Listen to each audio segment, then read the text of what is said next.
आई साहेब काय करते त्या बघू आता. आई साहेबांसाठी काहीतरी आणलंय मी, बघूया. साहेब काय ग बाई, काय करता?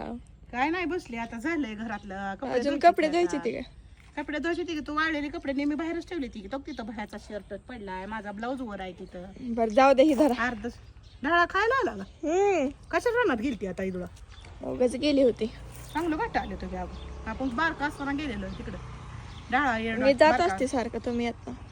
अगं पण तिथं आपण दोघी जाऊ म्हणलं होतं की जरा वेळ. जाऊ परत, अजून खाऊन बघा. भारी आलाय पण हरभरा बरं का, आता संक्रांतीच्या टाइम मला तर लय आवडतंय, भाजल्याला तर लय भारी लागतोय बघा.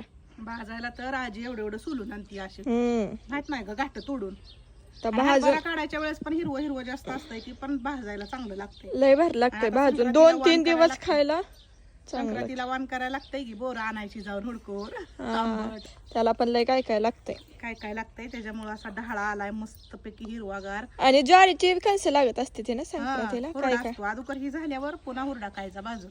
हा. आपल्यात काय नाही बरं का हुरडा, म्हणजे रान आपल्या शिल्लक नसल्यामुळे, सगळ्या बागा असल्यामुळे आपण काय ज्वारी करतच नाही. असं उगाच खायापुरतं आपल्या आजीनं डाळा लावला. खावा खावा, तर मला आता पण खायचंय.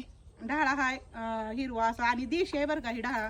कोणाकोणाला ढाळा आवडतंय नक्की कमेंट करून सांगा. तुमच्यात पण आहे का सांगा, आणि असं आहे का सांगा.